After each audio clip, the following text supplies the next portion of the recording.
After the Second World War, the world, and the United States in particular, had an obsession with space. Space was the final frontier. After the evil empires of Hitler's Third Reich and Japan were defeated, it seemed like the sky was the only fence facing humanity in its progress and destiny. This time of unlimited dreaming of space was epitomized by things like the Jetsons. We were going to have hamburger bars in space. We were going to be flying off to all parts of the solar system. There were going to be hotels in space. We were going to have holidays on the moon and moonbake. German physicist Wernher von Braun promised that we would have orbiting space stations. And this seemed to all be coming together during the Apollo moon landings between 1969 and 1972. The potential for space exploration seemed unlimited. It also brought great peril, with the Soviet satellite Sputnik being launched in 1957. Americans feared that the Soviets could launch nuclear weapons into their homeland. President Eisenhower was fully aware of the US Army's experiments on rockets that went into high altitude and into orbit, and that they were completely unsuccessful and came back a charred mess. But to the public, Sputnik seemed like a real threat. Eisenhower correctly assessed it as just being a tin can with a radio transmitter, but the US public saw this as the dawning of a new and frightening space age, where the Soviets could easily launch their deadly nuclear weapons from the center of Russia to the center of America. This documentary tries to show that Eisenhower was correct in his assessment. Sputnik was no trouble at all, and intercontinental ballistic missiles never came to be due to unsolved problems of re-entry. A senator from Massachusetts, John Kennedy, portrayed Eisenhower as being an old fuddy-duddy who was behind the times and asleep at the wheel, even though this was a completely unfair assessment. The only missile gap was in the minds of the American public with respect to what ICBM technology could really achieve.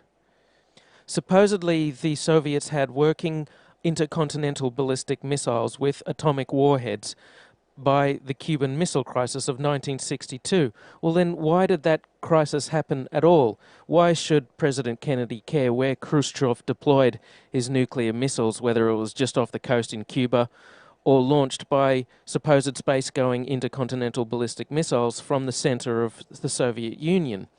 It's because true space-going ICBMs aren't possible, and this documentary explains why, and why the Cuban Missile Crisis was a threat. It's because only short-range nuclear missiles are possible. That's why putting them with such close proximity in Cuba was considered a danger by President Kennedy. Things seem to finally be coming together with the moon landing. We were there on the surface of another planet. You could see it on TV. Well, first it was projected onto a silver screen, and then the TV cameras were allowed to film off the silver screen, because obviously you wouldn't want the real footage. I mean, if you want to go back and look at the real footage of the initial moon landing, you can't, because it's been taped over by NASA, and no one was fired, no one was punished. Of course, they want to get rid of the evidence. Now, at this stage, a band of Apollo faithful will be howling in protest. We did go to the moon. Then why did nothing come of it? Why have we not been back in 40 years? The Apollo faithful will say, oh, it's budget priorities. We've been there, we've done that. It's not economical to mine on the moon. That just doesn't hold water. That's a load of rubbish. We haven't been back to the moon because we never went there in the first place. In the year 1994, I read a book by Ralph Renee which suggested just such a thing, that the entire moon landing had been a hoax. This is the reason why we don't have a moon base now, why we aren't mining on the moon. Wernher von Braun promised a moon base by the 1980s. We don't have that. We have nothing in space, virtually nothing. There's the space shuttle, which does low Earth orbit, and there's some rockets that go up in the International Space Station. Supposedly they repair the Hubble telescope through spacewalks. Aside from that, though, we don't go anywhere in the solar system. There's no Jetsons future. There's no dawning of a space age for humanity where we can jet off to all points of the solar system whenever we want. Nothing happened. The moon landing stopped in 1972 and we haven't been back. We haven't been beyond the Van Allen belts. which many have pointed out have deadly radiation that living creatures can't survive, not even a tortoise or a cockroach, let alone a human being. In Ralph Rene's NASA Moon to America, he pointed out that physicist James Van Allen was the first one to discover that space had deadly nuclear radiation flying around all over the place. Not only were the Van Allen radiation belts deadly, which are like two orbiting toruses of nuclear radiation around the Earth, but later we found there were galactic cosmic rays, which were deadly. And when the sun is having solar flares, there's deadly radiation as well. There's 3 different sources of deadly radiation, and all of these very likely would have fried the astronauts if they went to the moon. So we're stuck here on Earth, at least as far as low Earth orbit goes. Well, at least that's what I had assumed until a few months ago. I'm looking at the picture of the Apollo entry vehicle and thinking, this truncated cone is not going to be stable in flight. This is going to roll over and over again. The top, the sides, the window are all going to be exposed to the huge heat in the direction of travel. They would tumble and roll out of control and mix up the astronauts inside, possibly injuring them or knocking them out with excessive G-forces. So while I had long suspected that the moon landing was fake, I had assumed that low Earth orbit was real and that the International Space Station was true. But my research of the last year has led me to the conclusion that not even low Earth orbit is possible, that the International Space Station is a hoax, and all manned space travel is fake. The main reason I believe all manned space travel is fake is because the re-entry vehicles are fake. I'll go through all of that in detail. First though, let's have a look at the International Space Station. I want to talk about some of the anomalies I see there. For the inside of the International Space Station, there are a couple of zero-gravity tricks that they use to fake it. The first is they have a complete mock-up of the International Space Station built on the inside of an airplane. And that airplane does a bunch of rises and falls. It does a parabolic, upside-down parabolic trajectory, and that simulates zero gravity for traditionally about 30 seconds at the most. I think they can do it to about 45 seconds, judging by the length of time of these segments. They have to do a hard break, or they have to put the camera to the wall or away from a person, or they can link scenes together. They're quite clever in the CGI. It's difficult to tell all of their tricks. The other main way they simulate the zero gravity is with suspension in front of a blue screen. And they use that trick for extended periods of time, for longer than 45-second segments. But they can't move around as much. They can't do the acrobatic flips and rolls in the extended mode. So there's full motion mode where they can fully move around, and that's faked in a plane. And then there's suspended or extended mode where they're suspended by wires in front of a blue screen. They don't move around as much, but they can make the scene last for a longer period of time. In this scene, Chris Hadfield bends down in order to adjust something, and you can see on the back of his shirt a couple of upticks on either side where you would expect wires to come in on either side of that harness in order to support it. Of course, they've computer graphicked out the supporting wires. You can't actually see them, but what you can see is a very slight discoloration where it's slightly lighter and then it goes slightly darker. And that's strange. That shows a couple of things. First of all, it shows that this isn't live from space. They're often portraying that this is live. Of course, these things are fully choreographed and edited in advance to make sure that there's nothing too obvious that you can see that gives away that this is a suspension in front of a blue screen hoax. The other thing it shows is that this is not raw footage coming to us. This is edited stuff. This is supposed to be a legitimate space program. This is supposed to be the International Space Station, and we should be able to see whatever's going on. But they edit things because the whole thing is edited. In one extended mode scene, Chris Hadfield on the right is going back. He's going back, and then he just stops. That's an odd motion. You would expect if this was true zero gravity that you have to support yourself, you have to stop yourself on both the top and the bottom of your body as you're drifting back. If you just stop yourself with your feet, then your head will rotate backwards. Conversely, if you just hang on at the top with your hands, then your feet will still keep moving. You have to support yourself at both the top and the bottom of your body. But his hands, Chris Hadfield's hands, aren't touching anything. He just goes back and then he stops. And that's odd. You can see a sort of a harness sticking through the T-shirt of Chris Hadfield. It's a harness that's around the waist. That's how they're supported. Also notice that Chris Hadfield has the habit of bringing his knees up. That's because his stomach muscles aren't as strong. He doesn't have as much midriff strength as some of the others who are able to elongate their body and make the hoax look a bit more realistic. He's constantly bringing his knees up because he's not as strong as the others. Occasionally, though, the others bring their knees up too. Notice that in the extended scenes, which seems to be done in front of a blue screen, like if you have a look at this guy going back towards the screen, there's some strange shadows there, look like they're CGI'd in. Using computer graphics, they edit out the supporting wires and edit in these rotating floating objects. They always seem very concerned with the object. Chris Hadfield looks at it very closely. You don't want the object getting too far out of control, because if it starts bouncing off the cabin in a weird way or goes back to the blue screen, it could ruin the whole illusion. They also don't bounce those oranges off the walls. I'd like to see them get a tennis ball and throw it around really hard and fast. And I'd like to see them do-si-do each other really quickly, which they can't do, or they'd get all their wires tangled up. Here's another scene with Catherine Katie Coleman. Seems to be done in the suspended mode. Have a look at her hair. There's something odd about her hair. I know this is zero gravity and hair is supposed to stick out and go all over the place, but her hair doesn't really flop around naturally. It's always sticking out kind of rigidly. Maybe they permed it in that position, or perhaps they're hanging her upside down. As she shakes her head from side to side slightly, you can see the hair always springs back to a particular position with respect to her head. It should flop all over the place. The chain that she's wearing around her neck is a computer graphic. This is computer-generated images. Japan, and that brings us to Koichi, who's in the Japanese lab Kibo. So Koichi, walk me through what you're working on in this lab.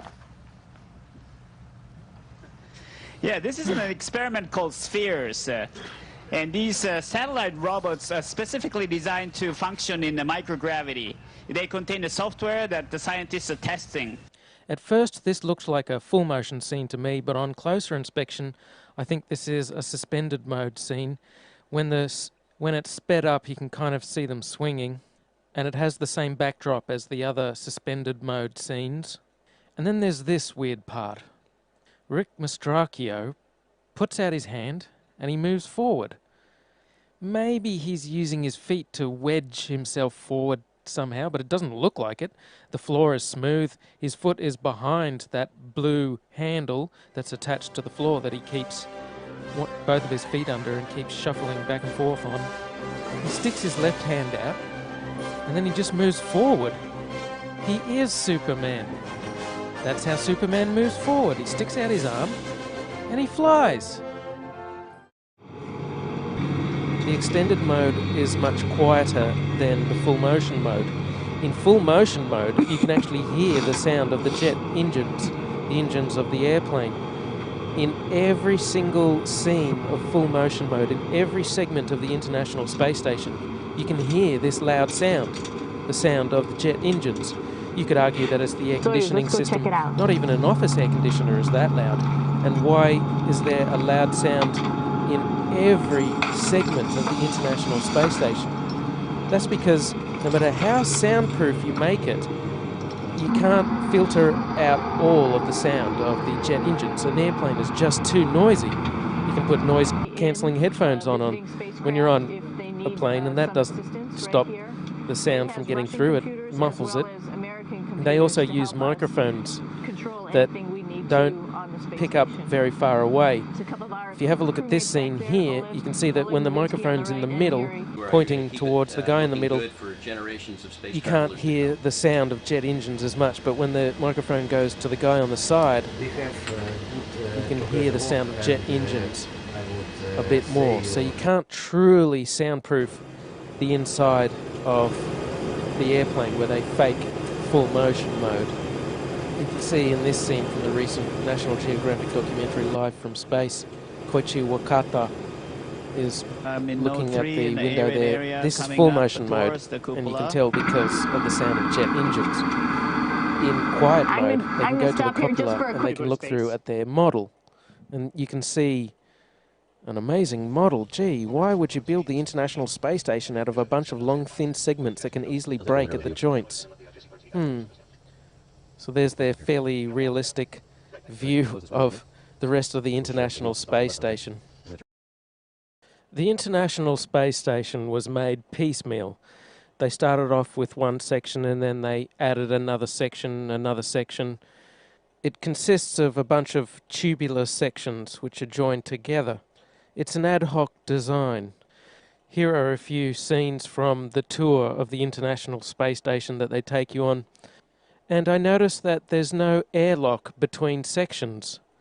This means if there's an air leak in one section, they will be affected in all sections. They're quite likely to all die. You could wear the spacesuit. That would work for a few hours until you had to eat. And then you'd have to take the spacesuit off and you'd be exposed to the vacuum of space and you'd be dead. The porous plate sublimator only lasts for a few hours anyway. Sometimes they're tethered. Do they have tether points on the inside of the International Space Station? Not likely. They don't really design it with life in mind. You could argue that they all scramble into the Soyuz and try and get back to Earth in the event of an air leak.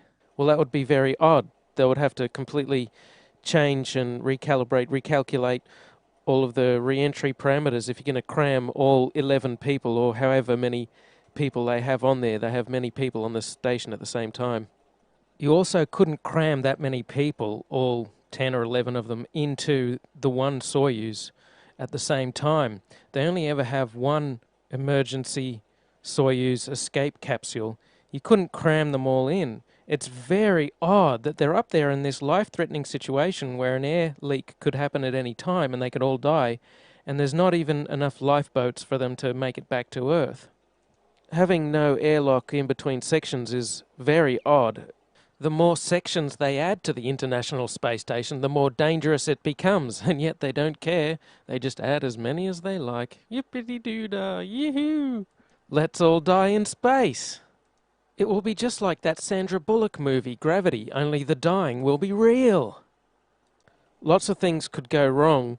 They're on the edge of death every second, yet they act like giddy children with gay abandon. Another curious thing is the International Space Station uses several large gyroscopes for attitude control to maintain its proper orientation and so on. And there's a reaction control system consisting of rockets as backup, supposedly. We can only presume that the rocket-based reaction control system isn't employed very often, as they don't talk about it, given that there are so many people inside moving around, moving gear around all the time. And every time the solar panels were moved, every time the Soyuz docked with it, there would be motions impinging on the station, and this would move the station. So what you'd need is a system of rockets on the outside burning fuel in order to stop the International Space Station from misaligning, from moving out of place. When it comes to satellites and things in orbit, you don't want them moving around a lot. The International Space Station changes in altitude somewhat, supposedly. It goes up and down. They supposedly bring up 3 tons of water every year. That's hard to believe, but let's take that at face value. But they never talk about huge amounts of rocket fuel. But even without the rockets, all of these motions of the astronauts and the solar panels moving around would put tremendous strains on the joints, and they're not flexible joints. Having a huge airproof flexible joint of that size would be an incredible engineering feat. They don't have them anyway. There's not supposed to be any relative motion between sections. The only time the International Space Station gets rockets to adjust it is when the automated transfer vehicles or the docking Soyuz space capsule comes, and that's come from the Earth, and that has its own rocket fuel, and that can adjust the altitude of the International Space Station. But that's only there from time to time. That's not there all the time. They would need a system of rockets there all the time, built into the station, but they don't have that. It's supposed to be one big, rigid vehicle, but that's the strange thing. They don't build the International Space Station with a tight center of gravity, with the pieces close together, with a small moment of inertia and a small radius, which is what you'd want if you're going to try to orient the spacecraft, if you're going to try and orient it with rockets or gyroscopes. You want a ball, you want a sphere. That's the type of shape that you need. Instead, they build the International Space Station out of long, thin segments, tubes that are joined together. That's a crazy way to build the International Space Station. That's the way a child would design the International Space Station. That's what I mean about it being an ad hoc, as-you-go type of design. They didn't really nut it out. They didn't think about it. The solar panels are on the end of the station, and that makes it even harder to control both the solar panels and the station as a whole. The solar panels would be better off being a more circular shape instead of big rectangles, and they'd be better off being close to the center of gravity, so that, as I say, you can reorient the vehicle, you can move it around. You should be building this thing like a sphere, but they don't. Another curious aspect is how they deal with water. There's no proper shower, so they must be incredibly uncomfortable and stinky the whole time, yet they have huge smiles plastered on their face. They can't have a proper shower. Nevertheless, they must use some water in order to clean themselves, in order to clean their hair. What do they do with this water? Supposedly they have suction for when they urinate, but aside from that, there are no special vacuum sinks. In other words, there's water floating around all over the International Space Station. Now, none of the surfaces are waterproof. It's just expected that you keep the water confined to one area of the International Space Station, away from the delicate electronic equipment and so on. And what do you do with this water, especially dirty water? Because that's what water does. It absorbs dirt and particles. They would accumulate so much filthy water. The mantra, of course, is recycling. They're supposed to recycle everything. Wow, they have some amazing recycling technologies on the International Space Station that they can't demonstrate anywhere else. I mean, it's a super water recycler that's compact enough to fit inside the International Space Station. Imagine how much maintenance such a system would require. You'd have to bring up so many filters and chemicals, and things would be breaking down and you'd have to repair it, but you don't have the tools to do it. So there's another curious, strange aspect of the International Space Station which endangers their lives and could kill them. But they don't care. They always have huge smiles on their face, like they're having a really good time, even though they could die at any second. Another curious aspect is that humans emit dust with time. Their skin dies and drops off. That's what makes for most dust inside a person's house. There'd be so much dust building up on the International Space Station, and yet you never see them go around with a dust buster, with a small vacuum cleaner sucking things up. What do they do with the dust? Well, supposedly there's a trash disposal thing in the form of a re-entry vehicle which strangely burns up on re-entry, even though the ones with humans inside supposedly survive re-entry. That's a very curious contradiction, but they have a trash disposal capsule that they put their trash into, but they never talk about the dust. They never talk about the solid waste from the supposed space-age sewage system that they have. That's another strange thing, is supposedly they have a sewage system. I don't know how they cram it into the International Space Station. Perhaps it's in the walls of the station, but they never talk about the smell. It'd be impossible to avoid the smell of a sewage system in the walls of the International Space Station, because they're trapped inside this tin can. It's completely sealed from the vacuum of space. You could have any number of super filters and try and get rid of the smell. It wouldn't work. They never talk about bringing bacteria up in order to replenish the bacteria that's in the sewage system. They never talk about bringing all of the extra oxygen up that you'd need to let the bacteria process the sewage. In fact, what they must do is simply store their feces in the cupboard. They would have to put on a pair of plastic gloves and grab their feces and put it in the closet. There's no sewage system on there. They can pretend that there's a sewage system. There's no sewage system. So in other words, they're living with their own feces, and the smell must be incredible. Yet they always have huge smiles plastered on their face, like the International Space Station is the best place in the world to be. But it would be awful. What about their laundry? Well, Chris Hadfield admits there's too much water taken for laundry. They don't do laundry. They just throw their clothes in the trash when they're done with them. It takes a lot of water, of course, a washing machine and a dryer. We don't have anything like that. So we just wear our clothes till they wear out, and then you throw them in the trash, and the trash is like a little unmanned resupply ship.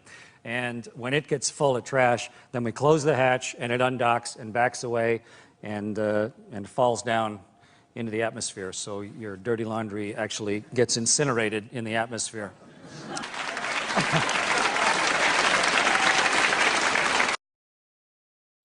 So take this woman, Sunita Williams, has supposedly been on the station for 200 days. She's never had a proper shower in that time. She's never laundered her clothes. She just wears her clothes for, I don't know, a couple of weeks, a month, and then throws them out. In other words, she stinks. She's horrible. She's clammy. She's disgusting. Living on the International Space Station, you might be 6 months without a real shower. Essentially, you have a sponge bath is what you do every day. And yeah, you do get pretty sweaty because you're working out. But surprisingly enough, when the shuttle crew came to pick me up, was one of my first questions, do I smell? And they said I didn't smell, and they said my hair didn't look greasy, so I was pretty happy with that.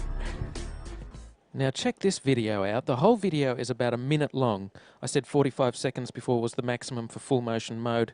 It may be more like a minute that they can do this full motion zero gravity mode, because then the airplane finishes its parabolic trajectory. It has to dip down for a short period of time. There's double the gravity. Anyway, have a look at the end of this, and there's a strange motion to the center. Take a look at the way it moves. It kind of skips out of her control a couple of times. First it dips down and then up a little bit, and then at the end it goes up a little bit, and she kind of looks a bit embarrassed, like she's been caught putting her hands in the cookie jar.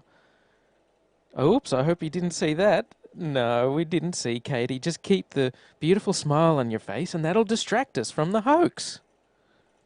They supposedly urinate into these funnels.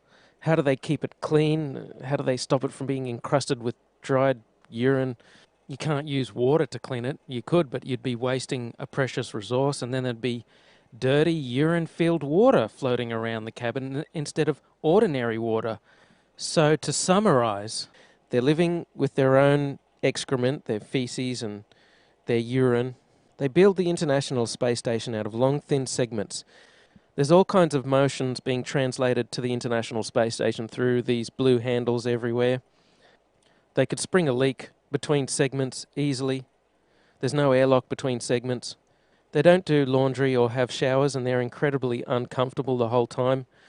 They don't have access to proper medical treatment or facilities. They have to routinely go outside to fix equipment because they like to put stuff on the outside of the International Space Station that can only be fixed from the outside. So in short, this International Space Station is a suicidal hellhole. It's an awful place to visit. Every second their life is in danger and they could easily die, yet nothing ever goes wrong that they can't easily cope with and fix given the incredibly limited set of tools they must have up there. And they act like they don't care. The International Space Station is the worst place in the world to be, and yet they act like it's the best place you could be. When they're supposedly in the International Space Station, I suspect they're actually in the astronaut facility Star City, Moscow. There's a specially built training facility. There have been very few civilians in space. One of them is a South African millionaire. He had to do several months of training in Star City, Moscow, and what you do is you learn the zero-gravity tricks. That's what the training is for. They will tell you, oh, it's training to handle contingencies on the International Space Station, and if someone gets sick, you know, you have to get in the Soyuz and quickly hurry back to Earth, or if you have to do a spacewalk. They have to hide in Star City, Moscow, because if they're photographed anywhere, it would ruin the whole hoax. They have to stay very hidden. In fact, they basically have to live in Star City, Moscow, as they would do on the International Space Station. So there are a whole bunch of frozen meals prepared for the astronauts to be consumed when they're on the International Space Station. In fact, that'd be ideal to give to people who are hiding in the basement of Star City, Moscow, pretending to be on the International Space Station. If they didn't hide in Star City, Moscow, they could be filmed, and you could have, like, this scenario. Hey, Chris, what are you doing down here? I thought you were up in the International Space Station. Oh, yeah, I'm just catching some hockey. I'm down here on a weekend pass, eh? Weekend pass? You got a glass elevator going up there? What is this, Charlie and the glass elevator? You wouldn't want to catch Chris Hadfield when he's in Star City, Moscow, so they stay hidden there. One of them, as I mentioned, Sunita Williams, spent a whole year, supposedly, in the International Space Station. She's such a tragic. That means she would have spent a whole year hiding in Star City, Moscow. One rather laughable claim I hear is that the International Space Station can't be a hoax because I can see it from my house. Well, can you see people inside it from your house? No. There is clearly something up there orbiting. It just happens to be empty and has never been manned. They are capable of sending unmanned things into orbit, like regular satellites, telecommunications, and so on. And they can add segments to this empty, unmanned International Space Station. It's just an orbiting tin can. And the fact that it's empty means it won't really be subject to any forces moving it back and forth. And all the considerations I mentioned with people like Chris Hadfield going through the station at breakneck speed aren't a problem. So it's very possible to have an empty orbiting tin can, which is what the International Space Station is. And they have some cameras mounted up there as well to do some of the shots supposedly looking down from it. Another aspect of the illusion of space travel is spacewalks. These are faked inside a swimming pool. It's a custom-built swimming pool, and that's a great way to fake zero gravity. About 6 months ago, in 2013, a gallon of water leaked into one of their spacesuits in a matter of seconds. NASA doesn't really have a proper explanation for how on earth this could have happened. There shouldn't be water leaking into someone's helmet and a person almost drowning in space. How can you drown in space? They now wear snorkels to make sure that they don't drown in space. How can this be happening? A snorkel in space? There could be some water in the porous plate sublimator. When they were on the moon, they supposedly had about a gallon of water, but that cooling system is supposed to be well away from their head. There really is no sane explanation for why a gallon of water would leak into someone's spacesuit, unless you realize the whole thing is faked inside a swimming pool. In this scene, you can see the Chinese spacewalk, and you can see a bubble coming up from the guy's suit. How do you have a bubble in space? Space is supposed to be a vacuum, not a swimming pool, but it's obviously just a swimming pool filled with water. Obviously, there would be some equipment that they could only fix from the outside, but a lot of these spacewalks, it seems like equipment they easily could have configured to be accessible from the inside of the International Space Station. It seems more like an excuse to get out and show their other space trick, which is the faking of spacewalks in a swimming pool. In this vid, you catch a glimpse of someone wearing a scuba tank. Scuba tanks in space? Snorkels and scuba tanks in space? They act like a spacewalk is just a walk in the park, like there's very little danger involved at all. They're looking through the spacesuits. Oh, here's a spacesuit. We're going to go for a spacewalk. As if there's no danger at all. Like they don't care. They don't care. They don't act like they're in a life-threatening situation, like they could die at any second, even though they can. So you would think to preserve their life they would want to minimize the amount of spacewalking that they did. But there seems to be an abundance of equipment on the outside of the International Space Station that constantly requires repairing, which makes for a good TV spectacle and is inspired by movies like Sandra Bullock's Gravity.